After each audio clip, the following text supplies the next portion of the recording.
Sevgili Romalılar, herkese güzel bir günden günaydınlar, selamlar. Nasılsınız? Umarım iyisinizdir, keyfiniz ve sağlığınız yerindedir. Kendimi Roma sokaklarına attım. Yepyeni bir video ile karşınızdayım. En sevdiğiniz konu başlıklarından birini çekeceğim. Elim otomatik olarak konuyu bildiğim için böyle oldu. Yerel lezzetleri deneyeceğiz dostlar. İtalyanlar ne yiyor ne içiyor? Roma'da ne yemeliyiz, nerede yemeliyiz, ücretler nelerdir, pahalı mıdır, ucuz mudur? Hepsini bu videoda göreceğiz. Heyecanlıyım. Benim de en sevdiğim video başlıklarından bir tanesi. Çünkü bir ülkeye gittiğiniz zaman sadece o ülkeyi gezerek kültürü tanıyamazsınız. Abim de bütün manzarayı kapattı sağ olsun. Ne yapmanız gerekiyor? O ülkenin yerel lezzetlerini denemeniz gerekiyor. Yani düşünün, biri Türkiye'ye geldi, yemeklerini yemeden gitti. İçten içe birazcık böyle ya neden yemedi filan deriz. Yani biz de yeni ülkeye gittiğimiz zaman lezzetleri elimizden geldiğince denemeye çalışıyoruz. Bugün de tam olarak onu yapacağız dostlar. 2 güne böldüm, yani tek bir günde yiyebileceğimi düşünmüyorum aklımdakileri.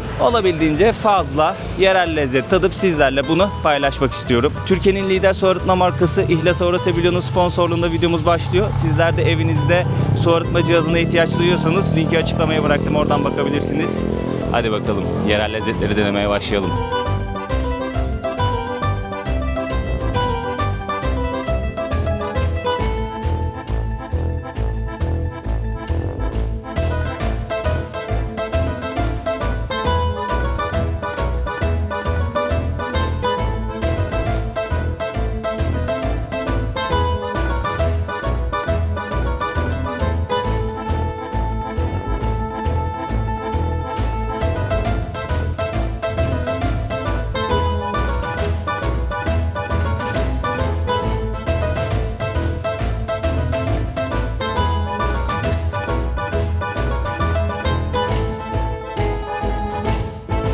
Türkiye'nin lider su arıtma markası Aura Sevilyon Unique sunar.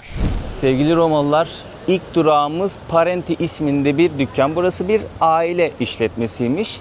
Romalılar için ta antik Roma'dan gelen güzel bir lezzeti deneyeceğiz. Aha da kendisi burada duruyor. İsmi Maritozzo. Şöyle dükkanın içinde sizlere göstermek istiyorum. Bir sürü burada lezzet var. Dilediğinizi seçip alabiliyorsunuz. Yani pastaneleri görmeniz gerekiyor Roma'ya geldiğiniz zaman. Bayağı bir çeşit, hem böyle kurabiye tarzı, sandviç tarzı, atıştırmalık şeyler bulabiliyorsunuz bakın. Bir sürü çeşit kruvasandır, kurabiyedir, donuttur. Bayağı bir şey var. İlk lezzetimiz Maritozzo. Şöyle göstermek istiyorum. Hikayesi antik Roma'ya kadar dayanıyor. Roma'nın hızlı erkekleri sevdikleri kadına, evlenmek istedikleri kadına bunu yapıyorlarmış. Ve ortaya bir tane böyle yüzük koyuyorlarmış ki hani onunla evlenmek istediğini artık daha nasıl göstersin. Şimdi şöyle bir ekmek düşünün dostlar. Şöyle bir ekmek, içerisine bol çırpılmış bir krema. Şu an üzerinde bir tane yüzüğü temsilen bir çikolata var. Şöyle bir lezzet. Kahvaltıda yiyorlarmış bunu ve genelde şöyle göstereceğim sizlere buranın içerisini. Kahvaltıyı böyle barın önünde ayakta bir şeyler yiyerek, işte cappuccino'larını, espressolarını içerek kahvaltılarını yapıyorlarmış. Jülide, birazdan Jülide'yi de sizlere tanıtacağım dostlar. İlk videoyu izleyenler hatırlayacaktır. Ona da böyle bir... Bunun ismi neydi Jülide? Sfogliatella. Sfogliatella. Birazcık zor söyleniyor. İnce hamur, bayağı böyle değişik cips gibi ince hamur. İçerisinde risotto ve... Ricotta. Risotto nereden çıktı? Ya o şeydi değil mi? Pirinçti o. Ricotta ve şey var, limon kabuğu var. Aynen. Bu da denenebilecek lezzetlerden bir tanesi. Sabahları genelde espresso böyle shot niyetine ayılmak için içiyorlar ya da cappuccino içiyorlar. Şimdi cappuccino ile ilgili bir bilgi daha vereceğim. Öncelikle şeyi denemek istiyorum espressodan önce. Şu değişik gözüküyor. Bayağı yumuşak bir ekmek. Beklediğimden çok daha lezzetli. Beklediğimden çok daha lezzetli. Hafif böyle tatlımsı, yumuşacık şu ekmeği, hamur yumuşacık. 3,5 euroydu sanırım bunun fiyatı. En son çıkınca ben fiyatları söyleyeceğim sizlere. Bunu yemenin yolu bu arada burnuna değdirmek. Kremanın burnuna değmesi gerekiyor. Aynen o şekilde. Dağıttık kendimizi. Şu şekilde şöyle bir iç var, içinde ricotta peyniri ve limon kabuğu. Yani şöyle kahvemizden de içelim.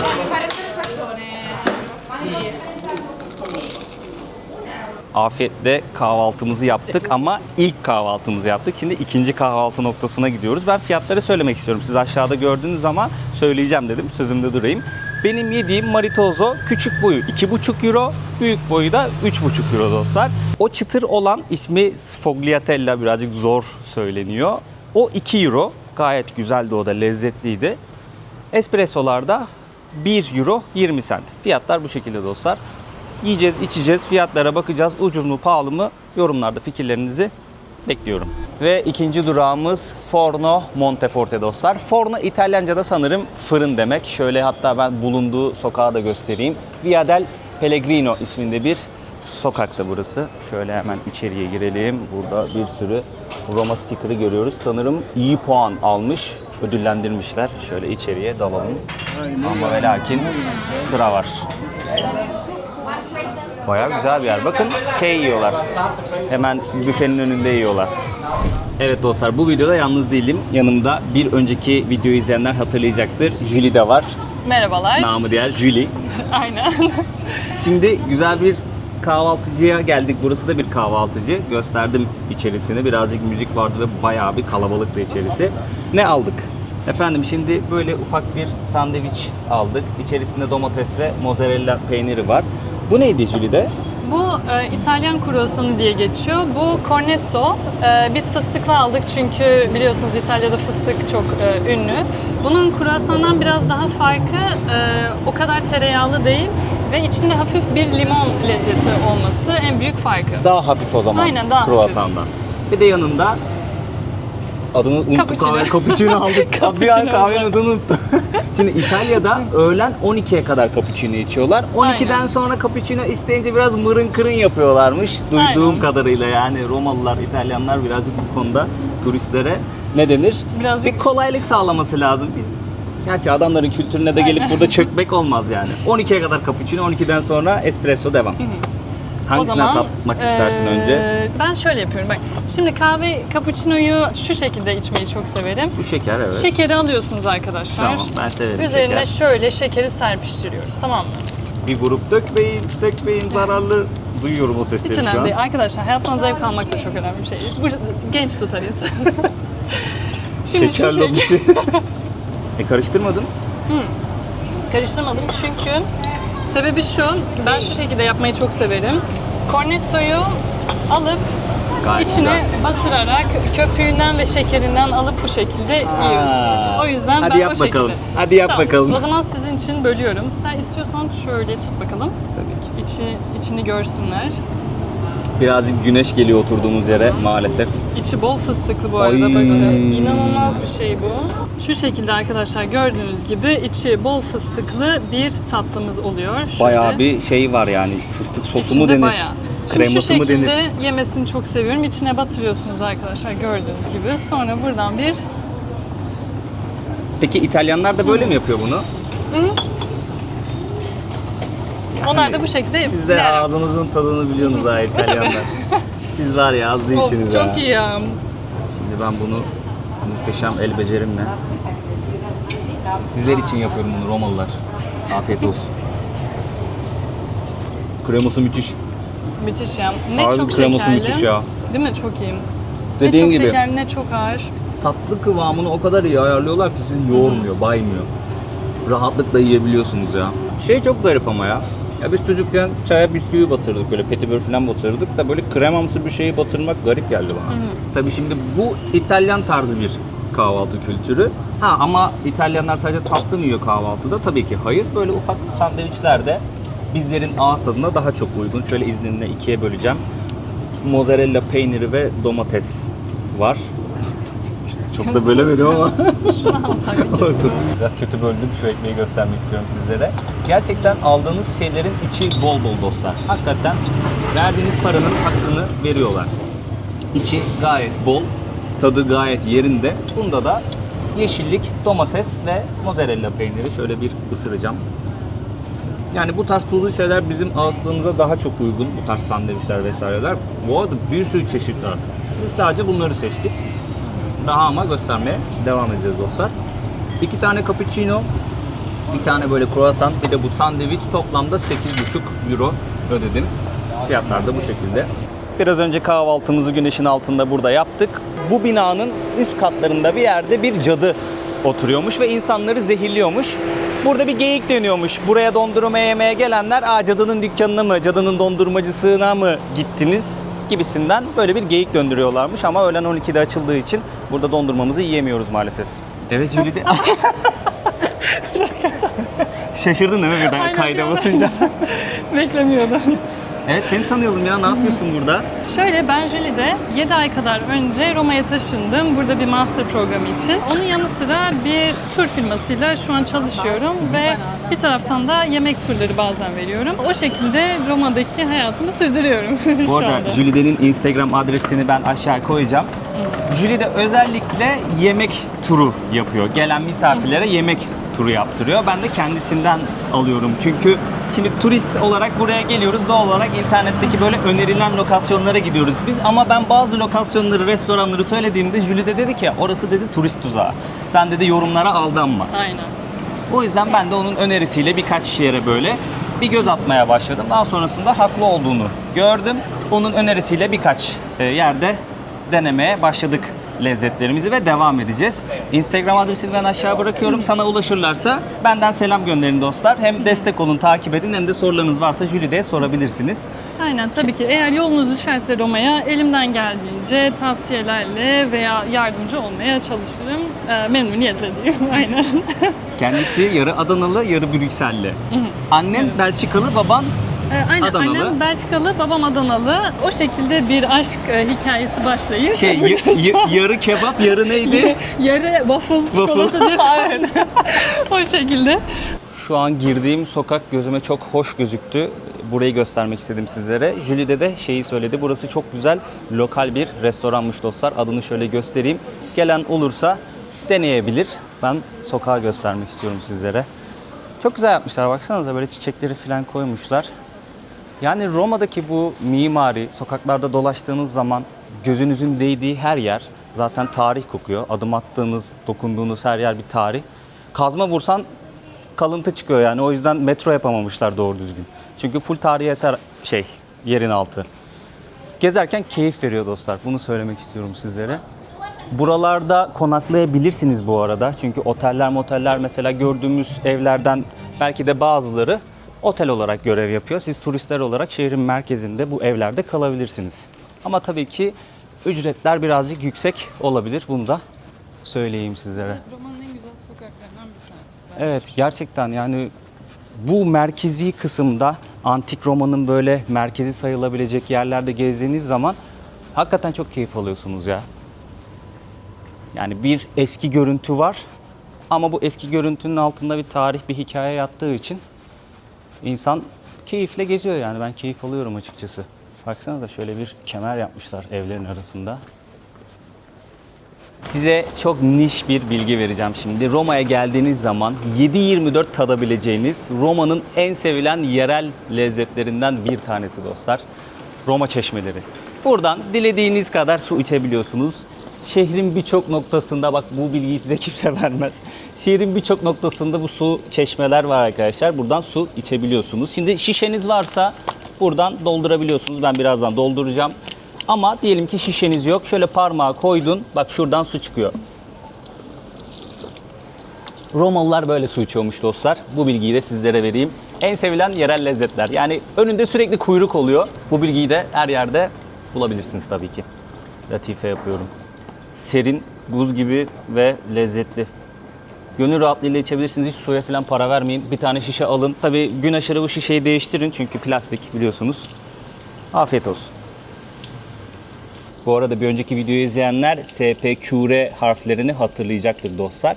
Bu antik Roma'dan beri bu şehrin simgesi. Senatus Populusque Romanus, yani Roma senatosu ve halkı demek. Şehrin simgelerinden bir tanesi. Birçok noktada bu logoyu, SPQR harflerini görebilirsiniz. Evet Jülide Hanım, nereye geldik şimdi? Arkadaşlar, Campo di Fiore'ye geldik. Campo di Fiore burası çiçek tarlası eskiden olduğu için adı buradan geliyor. Burası inanılmaz güzel bir yer çünkü haftanın her günü sabahtan 3'e kadar açık burası. Ne isterseniz var. Peynirden tutun, şarküteri ürünleri, suvenir, hatıralık eşyalar, manav, Her şey var. 15. yüzyıla kadar benim okuduğum notlarda öyle yazıyordu. Burası bir tarlaymış dostlar. Adı oradan geliyor, Jülden'in dediği Aynen. gibi. Çiçek tarlası anlamına geliyor. 15. yüzyıla kadar burası Tiber Nehri'nin yakınlarında, nehrin taşma durumunda su altında kalabilecek bir bölge olduğu için oradan geliyor ismi. O yüzden çiçek tarlası demişler. Çünkü çok fazla çiçek, yabani ot bitiyormuş burada. 15. yüzyıldan sonra burada bir meydan kurulmuş ve işte binalar dikilmiş, heykeller dikilmiş, bir şehirleşme söz konusu. Gayet de güzel, tatlı bir yer. Meydanda kurulan bir halk pazarı diyebiliriz. Burada kıyafetleri de görüyoruz dostlar. Şöyle bir kıyafet var mesela, beyaz bir elbise. Fiyatı 35 euroymuş. Şimdi şöyle bir şey eklemek istiyorum. Burası tabii ki de şehir merkezi olduğu için bazı fiyatlarda biraz daha yüksek olabilir. Fakat bence her şeyi bulabileceğiniz güzel bir yer. O yüzden 1-2 euro oynarsa bile çok bir şey fark etmez. Yani bu çevrede oturanlar için Tabii doğru, ki. evet. Genelde çok uzağa gidip alışveriş yapmaktansa belki de burada alışverişlerini yapıyorlardır. Burada böyle ufak çeri domatesler, biraz daha sivri domatesler, salatalıklar, marullar, biberler. Fiyatları da görüyorsunuz. Üzerine Ciao. böyle ciao. Peynirler Peynirleri de de göstereyim yiyebiliriz. sizlere. ¿Cómo estás? Bien, ¿usted Bien. todo bien? Bien, Nosotros, todo bien. Usted, no sé, ¿de dónde son? ¿De España? No, Turquía, pero italiano, español es similar. Parecido. Sí. ¿Cómo te llamas? Patri. Burak. Ah, nice Mucho to meet gusto. you. Mucho gusto a ti. İspanyolca, İtalyanca yakın olduğu için İngilizceden ziyade İspanyolca konuşmaya çalışıyorum burada. Şöyle peynirleri de göstereyim sizlere. Kilogram fiyatları yazıyor burada. Farklı peynir çeşitleri. Mesela burada trüf peyniri var. Kilosu yaklaşık 70 euro. Burada fıstıklı var. 48,5 kilosu. Little. Bueno, pero ¿qué leche es? Sheep. Sheep.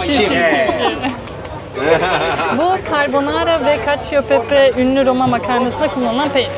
Aynen. Bu o güçlü tadı veren. Bayağı yoğun tadı. İtalyanca lezzetli ne demek? Bellissimo diye. Bellissimo. Bellissimo. Buenísimo. Buonissimo. Buonissimo. Bize İtalyanca bu kadar. Buonissimo. Arkadaşlar Grazie. oluyor böyle hatalar. Grazie. Ciao. Nice to meet you. Bye bye. Bye bye. Have a nice day. Güler Yedi yüzü ay tatlı bir yaramamış. abimizdi. 7 aylık Romalılık bu kadar oluyor. Aynen. Dostlar burada da salamlar var. Yemeklerin içine kullanıyorlar, sandviçlere kullanıyorlar. Ya da böyle içeceğin yanında aperatif olarak çiğ şeklinde de yiyorlar değil mi bu Çiğ salamları? şeklinde de yiyorlar. Genelde kurutulmuş oluyor bunlar. Hatta bakın şurada guanciale denilen bir şey var. Bu guanciale bu domuz etinin yanakları ve bu carbonara diye ünlü bir makarna var. Orada kullanılan et bu. Domuz eti de çok tüketiyorlar burada Domuz bildiğim eti çok kadarıyla. tüketiliyorlar. Aynen. Ucuz olduğu için mi peki? Çok daha uygun ama yani onların kültürünün bir parçası ya gerçekten. Meydanın ortasında bir tane anıt görüyoruz dostlar. Bu anıtın trajik bir hikayesi var. Şimdi bu abimizin ismi Giordano Bruno. Umarım doğru telaffuz ediyorumdur. Kendisi yaşadığı dönemde şu fikri savunmuş. Sonsuz bir evrende yaşıyoruz. Güneş bir yıldızdır ve biz bu dünyada yalnız değiliz. Tabii ki bu fikir, bu sözler, bu düşünceler kilisenin hoşuna gitmemiş ve kendisini kafir ilan etmiş. Bu meydanda yakmışlar arkadaşlar. Giordano Bruno abimizi yakmışlar diri diri. Daha sonrasında İtalya Krallığı kurulduktan sonra özgür düşünce savunucuları kendisinin heykelini, bu fikirleri ve özgür düşünce tarzı sebebiyle bu meydanın ortasına heykelini dikmişler ve heykeli birazcık böyle sert bakıyor. Elinde bir kitap var. Sert bakıyor ve baktığı yön, tam olarak şöyle kamerayı çevirip göstereceğim, Vatikan arkadaşlar. Yani Vatikan'ın olduğu, kilisenin olduğu yere bakıyor. Böyle bir anlamı var. Tatlı bir meydan, güzel bir meydan. Zaten şehir merkezinde olduğu için mutlaka buraya da uğrarsınız diye düşünüyorum. Öğlen 3'e kadar gelirseniz bu pazarı da mutlaka görürsünüz.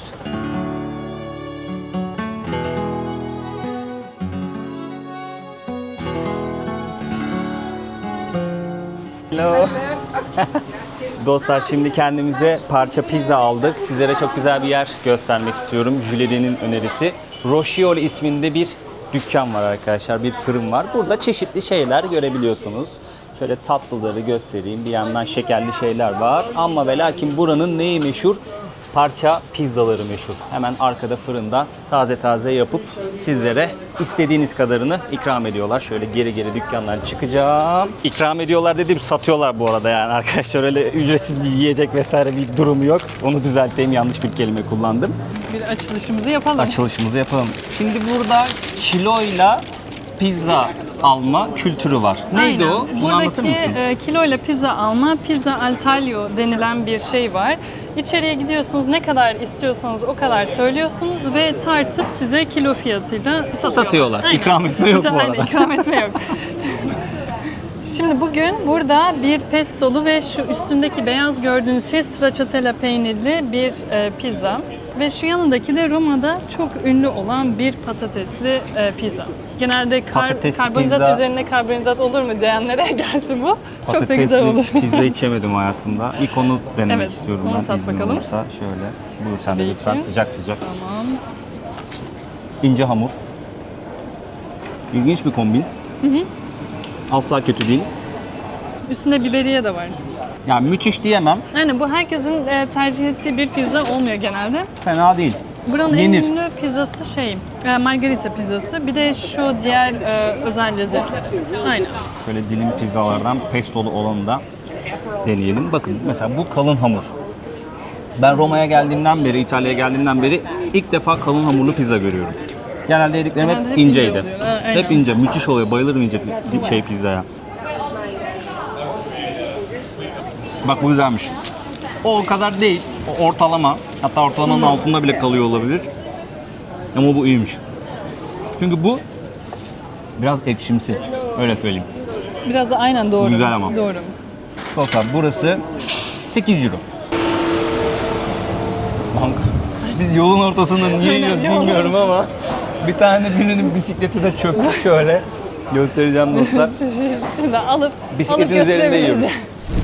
Şimdiki durağımız Mercato Testaccio, yani bildiğimiz testi var ya, o anlama geliyor Testaccio. Testi marketi diyebiliriz. Şöyle içeri doğru girelim.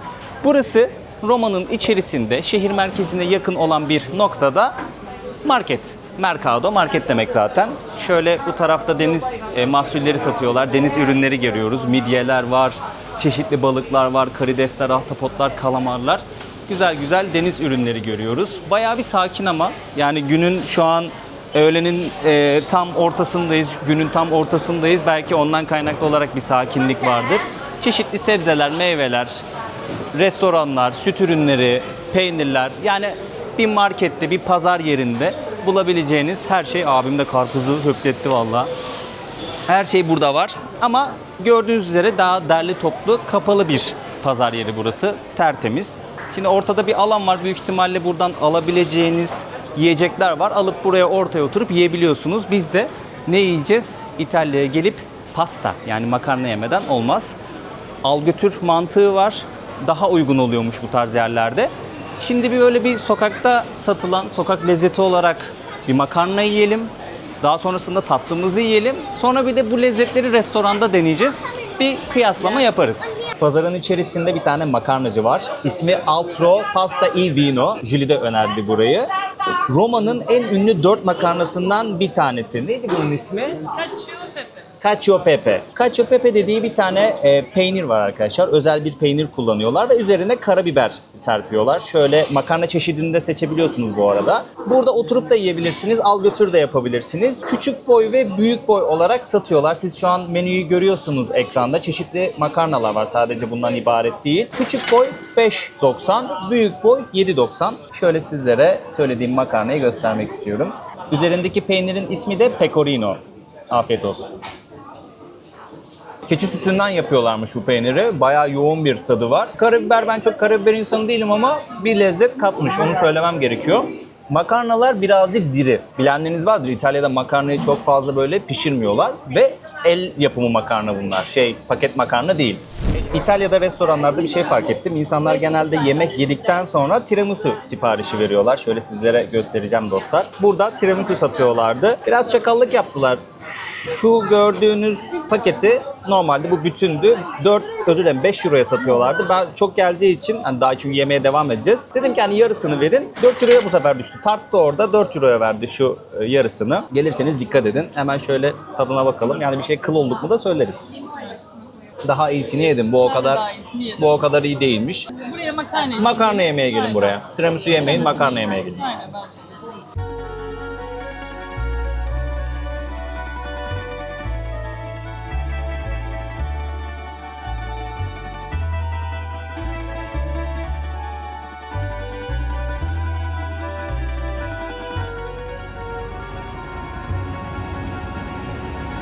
Dostlar markette makarnamızı yedik, tadına baktık. Hatta tatlımızı da yedik, onun da tadına baktık. Sizlere hem orada yiyeceğimi hem de bir restorana oturup yiyeceğimi söylemiştim. Şimdi bir restorana geldim. Kendime pesto soslu, çeri domatesli, parmesan peynirli bir makarna söyledim. Şimdi bunun tadına bakmak istiyorum. Sağ olsun Jülideciğim kameramanlık yapıyor bana. Afiyet olsun.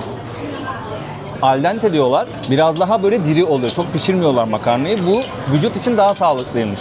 Beğendim. Pesto sos çok severim. Gayet lezzetli yapmışlar. Fark ettiyseniz böyle bir tavada getirdiler. Sunum şekli farklı. Sıcak kalıyor tavada. Jülide de bir makarna söyledi. Şimdi onun makarnasını sizlere göstermek istiyorum. Abi ben Jülde değilim öncelikle Uğur. Nasılsın? İyi misin kardeşim? bir dakika önce Jülde diye arkadaşım var değil mi videoda? Şu an ben varım. Ben buraya abi Roma'nın en sevdiğim makarna çeşitlerinden karabiberli yağlı bir makarna söyledim. Seviyorum bunu. Sen de sanırım hatta bir önceki makarna yemeğinde bunu yemiştin. Evet doğru. Ben seviyorum bunu. Çok lezzetli oluyor. Ne alaka diyeceklerdir belki beni görünce. Arkadaşlar İsviçre'deydim. Bir anda atladım. Burak'ın yanına geldim. Dedim bu kadar yakınız bari. Atlayayım kardeşimi göreyim. O yüzden şu anda da videosuna konuk oldum. Dostlar Uğur Kola zaten tanıyorsunuz kendinizi artık tanıtmıyorum ama abone olmayanlarınız, takip etmeyenleriniz varsa şu an aşağıda görüyorsunuz. Lütfen kardeşimin kanalına abone olun, takip edin. Hazır yakındaydık. Bizi zaten bilenler biliyor. En yakın arkadaşız. Yazdılar Hazır bana. yakınlardaydık. Instagram'dan yazdım. Yazdılar mı? Dedik bari buluşalım. Kardeşim sağ olsun atladı. Roma'ya geldi. Beraber şimdi makarna yiyoruz. Birkaç farklı lezzet de tadacağız. Bu çok lezzetli. Bu da çok lezzetliymiş. Bir baksana. Güzel değil mi? Bakacağım Baksana. şimdi. Sağ olsun Jülide de onunla birlikte videoya başladık. Yine videonun ilerleyen dakikalarında bir aksilik olmazsa onunla tekrardan buluşacağız. Bir şeyler yemeye devam edeceğiz. Bir işi çıktı sadece. Bir yere gitti. Tekrardan konuk olacak, gelecek. Bize afiyet olsun. Bunu bir tatmak istiyorum ama. Tadına bak ya.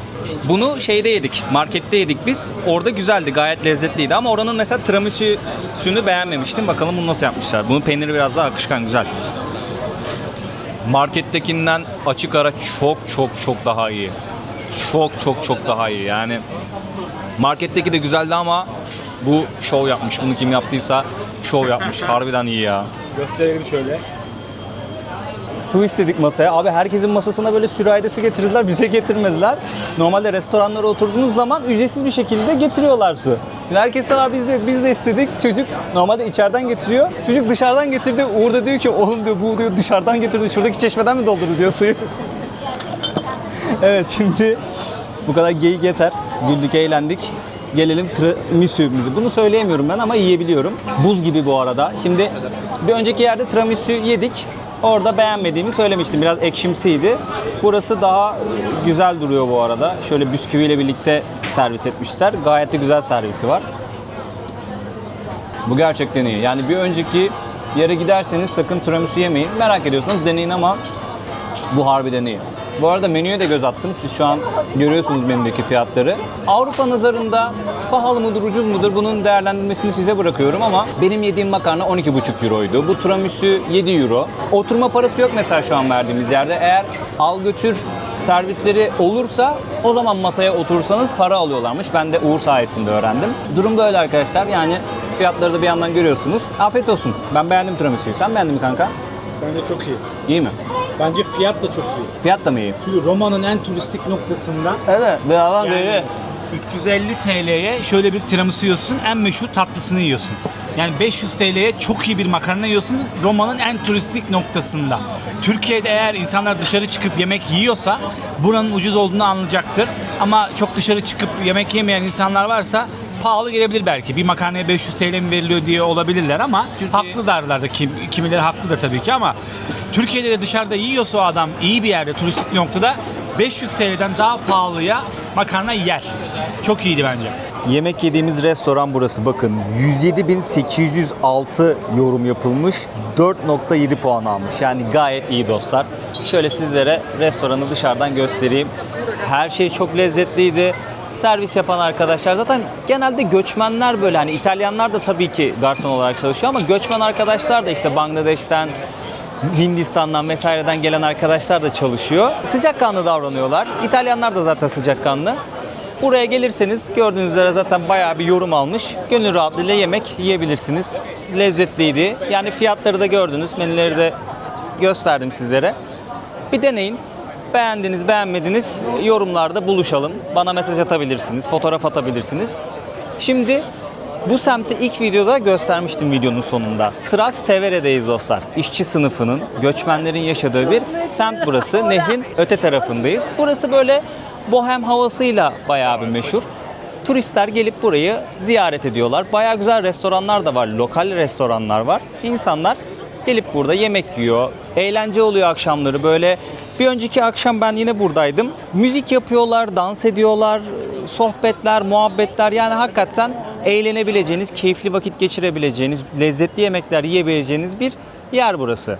Semtimizin meydanı burası. Gördüğünüz üzere bayağı bir kalabalık. İnsanlar genelde akşam üzeri geliyor. Restoranlarda yemek yiyorlar, burada vakit geçiriyorlar. Gündüz bomboş. Yani gündüz gelmenizi önermem. Bildiğin incin top oynuyor burada.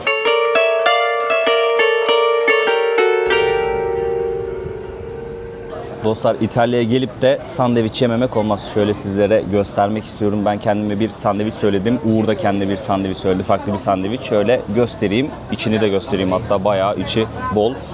Pesto soslu, mozzarella peyniri, domates var ve siyah zeytin var. Özür dilerim, siyah zeytin değil, patlıcan var. Uğur'un söylediği sandviçte siyah zeytin var. Onun da hatta sandviçini göstereyim sizlere. Bayağı içi bol, gayet lezzetli bir sandviç arkadaşlar.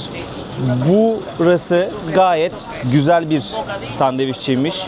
Aşk Çeşmesi'ne çok yakın bir noktada Panini ve Sandviç isminde bir yer var. Tabii bu Türkçe olarak yazdığınızda böyle çıkıyor. Buranın orijinal ismi şöyle göstereceğim sizlere. Zaten siz şu an dükkanı görüyorsunuz. İçeriye baktık. Gayet güzel bir yer. Bayağı bir kalabalık. Önünde çok fazla sıra var. İnsanlar al götür yapıyor. Çünkü kısıtlı oturabileceğiniz bir alan var. Bir de şöyle bir şey vardı. Burada siz eğer al götür yaparsanız ekstra ücret ödemiyorsunuz ama masalara oturursanız sanırım kişi başıydı değil mi o? 1,5 euro masa ücreti ödüyorsunuz. Burada İtalya'da bazı restoranlarda o kültür var arkadaşlar. Şöyle hemen sandviçimden bir ısırık alacağım. Uğur'un sandviçini denedim. O bayağı güzel. Kabak var, patlıcan var, değişik böyle bir peynir var, biberler var, siyah zeytin ezmesi var. O bayağı lezzetliydi. 7 euro bu arada sandviçlerimizin ücreti. Bu arada gayet doyurucu bir sandviç. Bundan daha ufak gelir diye düşünmüştük biz. Ekmeği şahane, taptaze. İçerisindeki ürünler gayet lezzetli bu arada. Sen beğendin mi reis? Bence inanılmaz iyi. Normalde böyle 8.800'e yakın yorum var, 4.8 puanı var. Bu anormal bir durum. Anormal bir durum. Ama o anormalliği gelip yiyince anlıyorsun. İnanılmaz iyi. Ekmeğe taze dediğin gibi içindeki o, biz vejetaryen olanlardan seçtik. İnanılmaz iyi tazelikte içindeki ürünlerde. Bayağı beğendim. Fiyatına göre ya tam bir fiyat performans ürünü, çok başarılı. Bu arada çok farklı çeşitli sandviçler de var burada. 7 euro, 8 euro, 9 euro. En pahalı 9 euro gördüm ben menüde. Dilerseniz onları da deneyebilirsiniz. Biz vejetaryen seçenekten gitmeyi tercih ettik. Gönül rahatlığıyla önerebileceğim bir yer. Keşke daha önceden keşfetseydim diyorum hatta. Şu an Roma'nın son günündeyim ben. Benim yerime bir daha yersin sen burada Kardo. Afiyet olsun. Yüksek mi? Açken gözüm dönüyor. Büyük ihtimalle gerçekten açken gözün dönüyor. Benim tiramisu yeme gibi bir olayım yoktu. Uğur dedi ki küçük böyle şeyli Pat diyor. aynen buradan kirpik var buralar. 2 tane zaten tiramisu gösterdim size dostlar. Tam bu sandviççinin yanında bir tane tiramisucu var ama buranın farklı bir olayı var. Bu zincir tiramisu. Şöyle göstereceğim. İsmi Pompi. Roma'nın ilk videosunda hatırlıyorsanız Two Size diye bir tiramisucuda yemiştik. O da bir zincir tiramisucu. Adını çok zor söylüyorum ya. O da iyiydi. Şimdi ben Uğur'unkinden biraz tattım. Güzel. Bu da güzel. Şöyle göstereceğim. 6 euro bunun fiyatı. Ya bizim sıkıntımız ne? Kesene bereket kardeşim. Birer tane almıyoruz. Evet. Bir tane almıyoruz. Birer tane yiyor. Sandviç de küçüktür. Yeriz falan, açtık biraz. öyle düşündük. Sandviç de doyurdu. Büyüktü ama. Oturma parası 2 kişi sandviç yedik. Gayet güzel doyduk. 2 tane de ice tea içtik. Soğuk çay 22,5 euro. Hemen yanında Pompi tiramisucu. Buradan devam ediyoruz şimdi. Sen de benim gibi tiramisucu değilsin. Ama burada yediğim sadece bir tane tiramisu'yu beğenmedim. Onun dışındaki tiramisu'ların hepsi çok iyi. Güzel, hepsi Alamamışım başarılı. orada lan gözündekini. Hepsi başarılı. Millet diyecek bunlar ne yapıyor iki erkek. Duygucuğum. Duygu'yu tanıyanlarınız vardır. Belki Uğur'u takip edenler biliyorlardır. Sevgili Uğur'un eşim. sevgili eşi. Benim de sevgili yengem. Kuması bu duygular. Dünkünün ne iyiydi biliyor musun? Dünkü de çok iyiydi. Akşam yedik ya. Daha soğuktu. Evet, o bayağı soğuktu. Dünkü daha. Ben onu fark ettim. Sıcakta bunu buz gibi yersen daha iyi geliyor. Kesinlikle öyle, katılıyorum. Dostlar, o kadar yemek yiyoruz. Bunları sindirmemiz gerekiyor. Birazcık yürüyüş yapmamız gerekiyor. Roma bunun için en güzel yerlerden bir tanesi. Yürüyerek gezebileceğiniz bir şehir burası ve öyle güzel bir şehir ki yani her girdiğiniz sokak, adım attığınız her yer bir tarih kokuyor. Bir bakmışsınız karşınıza Pantheon çıkmış sokakta yürürken. Bir bakmışsınız Roma Kolezyumu'nun, Forum'un oraya gelmişsiniz. Şu an Kolezyumu görebileceğimiz en güzel yerlerden bir tanesi. Böyle bir uzanan bir sokak var. Hatta bir abide ziyaret etmiştik. Mermerden yapılan bir abide vardı. Orayla Kolezyum arasındaki bir yol arkadaşlar. Böyle arabalar vesaireler de geçiyor ama yayalar da bu yolu kullanıyor fotoğraf çekmek için. Buradan Kolezyum'un manzarasını görebiliyoruz. Sindirmeye devam edelim. Yemek yemeye devam edeceğiz. Yani midem ne kadar alırsa yemeye devam edeceğim. Sizlere göstermeye devam edeceğim. Ama bu esnada sizler ne yapıyorsunuz? Bir beğeni alırım, yorum alırım. En çok hangi yemeği beğendiniz? Şunu da keşke yeseydin dediğiniz bir şey varsa onu yazabilirsiniz. Bir sonraki Roma seyahatimde ya da bir sonraki videolarda onu deneyebilirim. Ve tabii kanala abone olursanız çok sevinirim. Çok fazla insanlar videoyu izliyor ama kanala abone olmuyor ve zil açmıyorlar. Bildirimleri görmüyorlar. Onu da yaparsanız bu kardeşinizi çok mutlu edersiniz. Uğur Kola'nın da kanalını takip etmeyi unutmayın burada. Sevgili kardeşimi de destekleyin dostlar. Devam edelim gezmeye.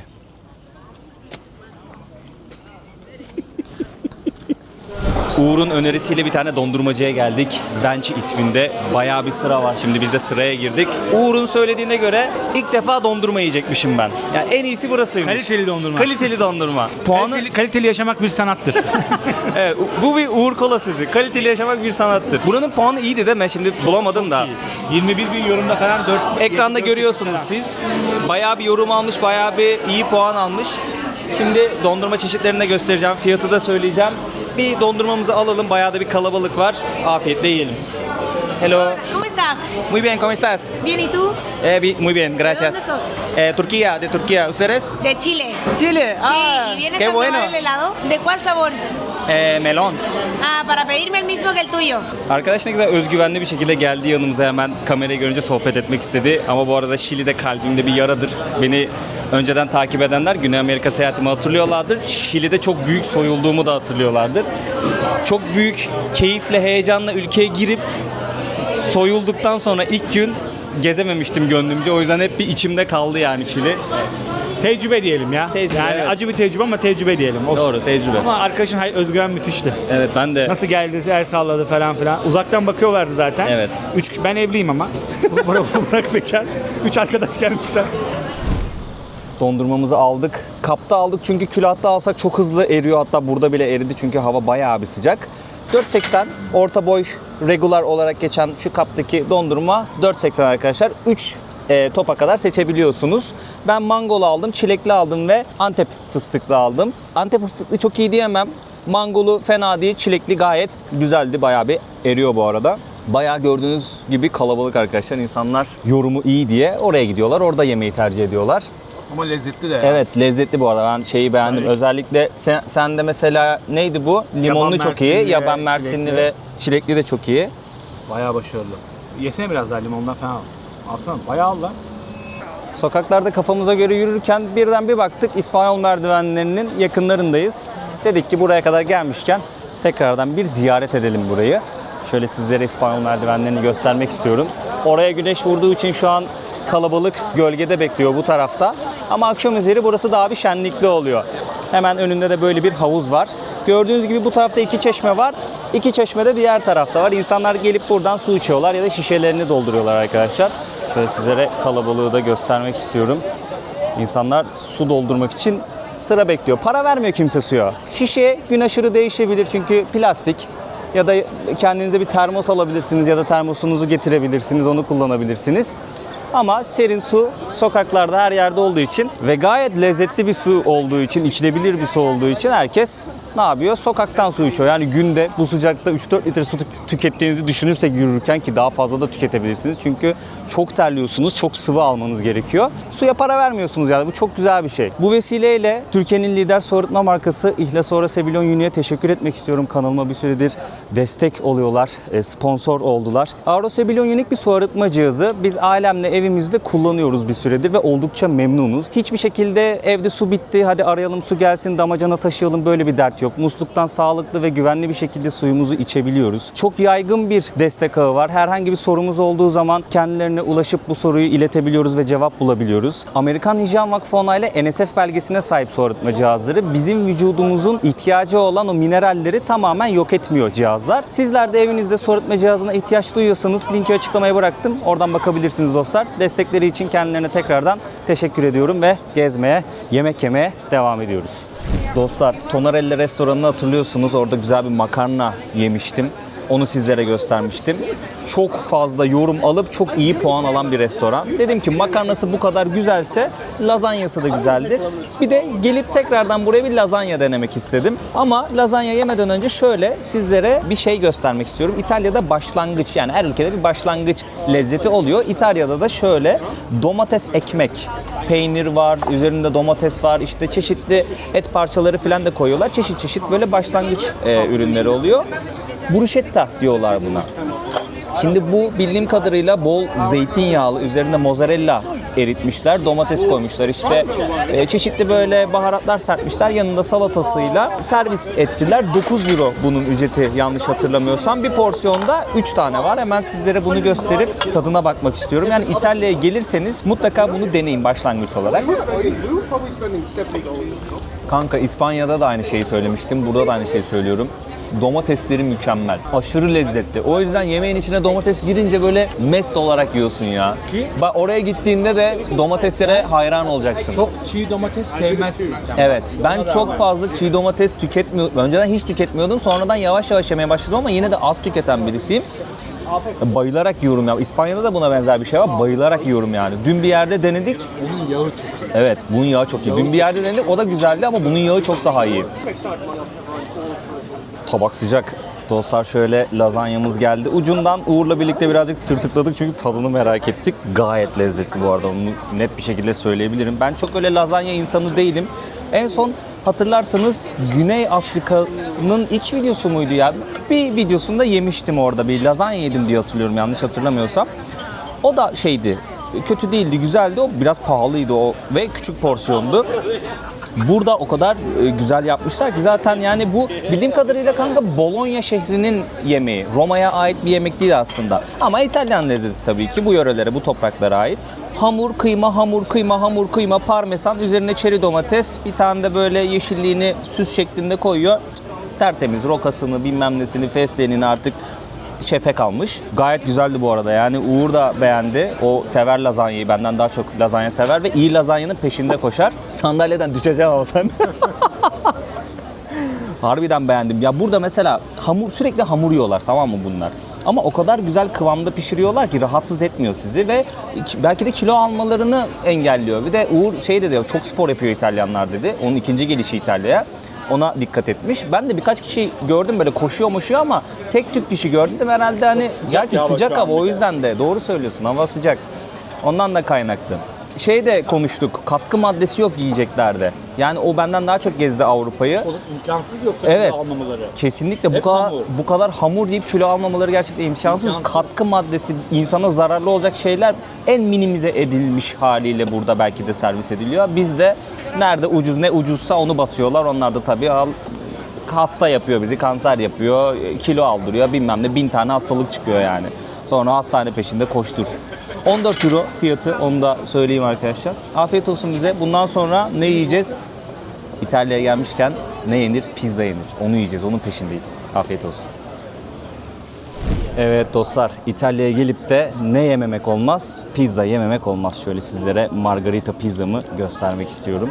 İçeride ustalarla tanıştık. Ben İtalyan ustalar beklerken Filipinli ustalar içeride pizzaları İtalyan ustalardan öğrenmiş. Hızlı bir şekilde tak tak tak hazırlıyorlardı. Neydi lan muhitin adı? Trastevere. Trastevere'nin içerisinde Dar Poeta. Dar Poeta isminde bir pizzacı arkadaşlar. Bunu birazcık internetten araştırdık. Dar Poeta Trastevere'deki en yüksek puanı almış pizzacı. 4.3 puan almış. 9719 yorum var. Şimdi İtalyanlar pizza işinden anlıyorlar. Ben geldiğimden beri sürekli burada pizza yiyorum. Gayet de güzel yapıyorlar. Size bir yer daha önereceğim ama öncelikle şunun tadına bakmak istiyorum. Benim kaldığım muhitte, Vatikan'ın o tarafta çok güzel bir pizzacı gördüm. Şu ana kadar yediğim en iyi pizza orada. Fark ettiyseniz hamur ince. Bakın kenarlar ince. Roma'da genellikle böyle ince yapıyorlar anladığım kadarıyla. Kenarı kalın olan hamur Napoli usulüymüş. Ortada gayet ip ince. Çıtır çıtır ben böyle seviyorum. Kenarı kalın olsa da olur. Ama o biraz daha ekmek yiyorsunuz ya, daha hızlı kesiyor sizi. Ben ince tercih ediyorum. Şimdi hızlıdan bir tadına bakalım. Oğlum Filipinli adam ne anlasın, gitsin masaj yapsın.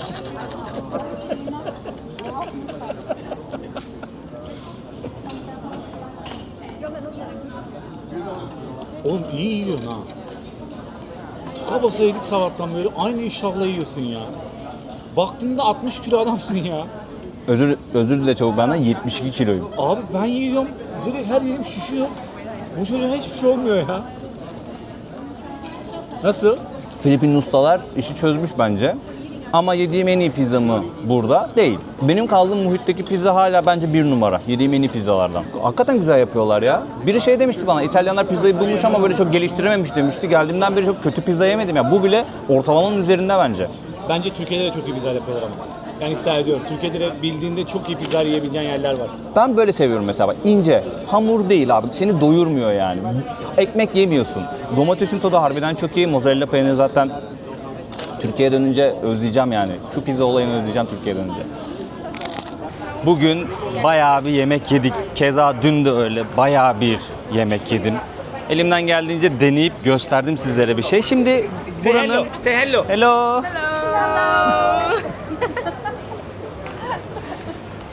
Bak kötü değildi ama Uğur bir şey dedi.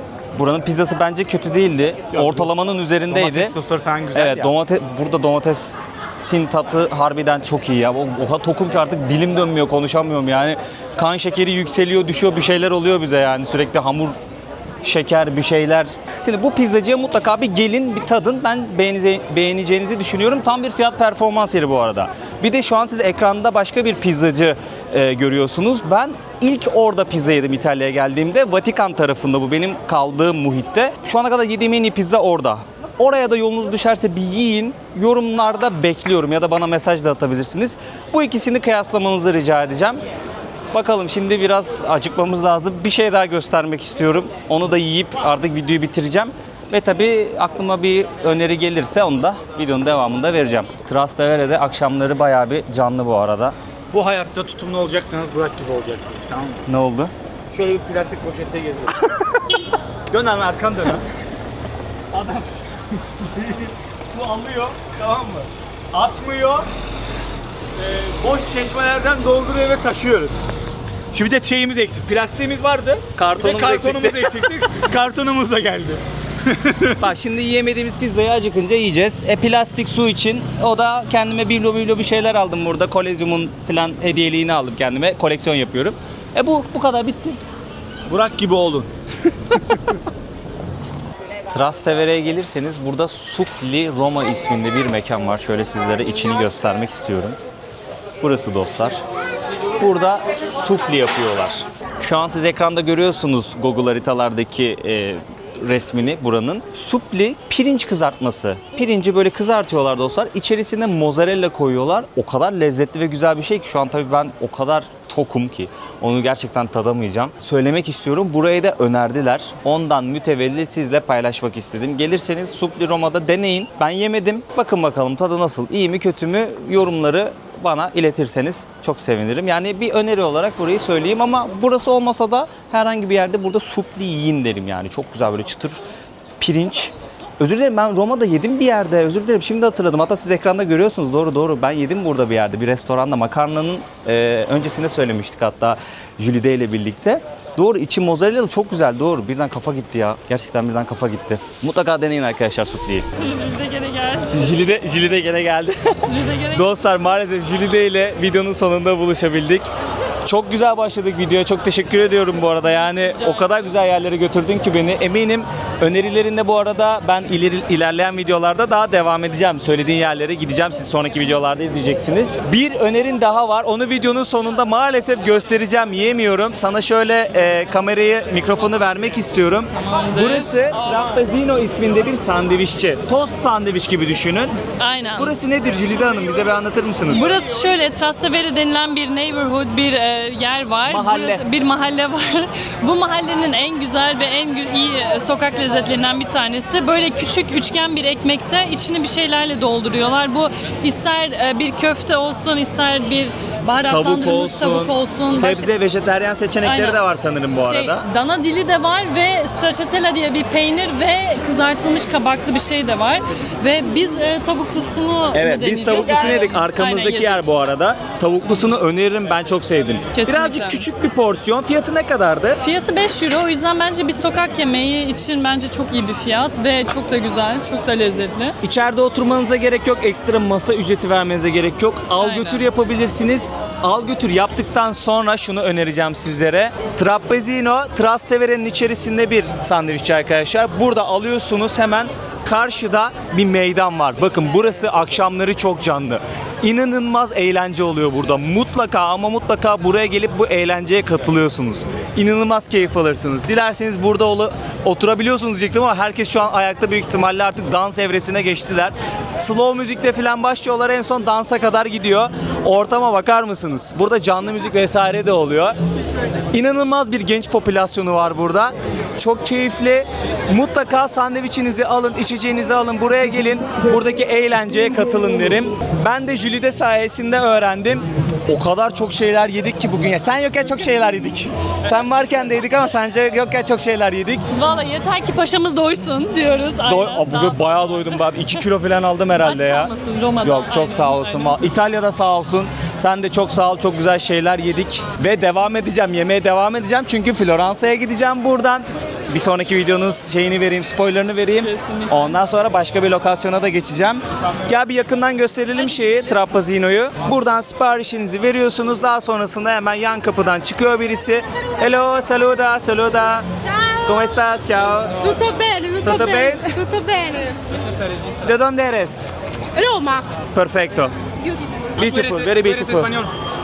Hablas un poquito español. Oh, do you speak English? I speak English as well, yeah. Oh, so you're from America? No, I'm from Turkey. Turkish. Okay. Saluda, saluda. Saluda, saluda. Ciao. Ciao. Ciao. Gecenin bir vakti de insanlar tabii ki daha neşeli oluyorlar bu saatte. Daha bir heyecanla. Bugün Evet. hangi gün? Çünkü cumartesi akşamı. Cumartesi çünkü eğlence var, sokaklarda Aynen, eğlence var. kesinlikle. Evet, videomuz güzeldi.